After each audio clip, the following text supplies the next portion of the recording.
بسم اللہ الرحمن الرحیم۔ السلام علیکم۔ آپ دیکھ رہے ہیں انٹرنیشنل کہانی پوائنٹ۔ آج ہم آپ کو بتاتے ہیں حضرت خالد بن ولید کے انتقال کی خبر۔ جب مدینہ منورہ پہنچی تو ہر گھر میں کہرام مچ گیا۔ جب حضرت خالد بن ولید کو قبر میں اتارا جا رہا تھا تو لوگوں نے یہ دیکھا کہ آپ کا گھوڑا اشجر، جس پر بیٹھ کے آپ کے تمام جنگیں لڑیں، وہ بھی آنسو بہا رہا تھا۔ حضرت خالد بن ولید کے ترکے میں صرف ہتھیار تلواریں، خنجر اور نیزے تھے۔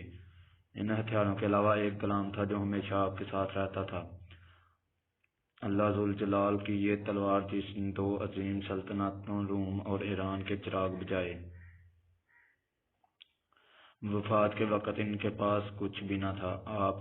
آپ رضی اللہ تعالیٰ عنہ نے جو کچھ بھی کمایا وہ اللہ جل جلال کی راہ میں خرچ کر دیا، ساری زندگی میدان جنگ میں گزار دی۔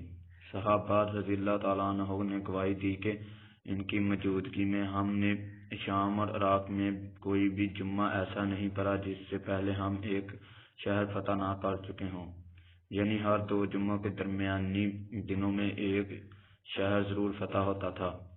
بڑے بڑے جلیل القدر صحابہ نے حضور صلی اللہ علیہ وآلہ وسلم سے حضرت خالد بن ولید رضی اللہ تعالیٰ عنہ کے روحانی تعلق کی گواہی دی۔ خالد بن ولید کا پیغام مسلم امت کے نام۔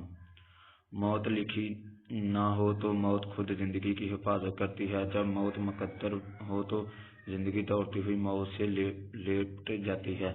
زندگی سے زیادہ کوئی نہیں جی سکتا اور موت سے پہلے کوئی مر نہیں سکتا۔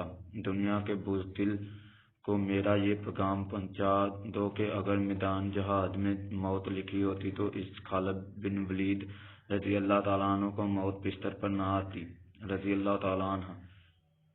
اس پیغام کو اس دور میں ہر مسلمان کو ضرور پڑھانا چاہیے اور حضرت خالد بن ولید رضی اللہ تعالیٰ عنہ کے قول کو وقتاً فوقتاً دہراتے رہنا چاہیے۔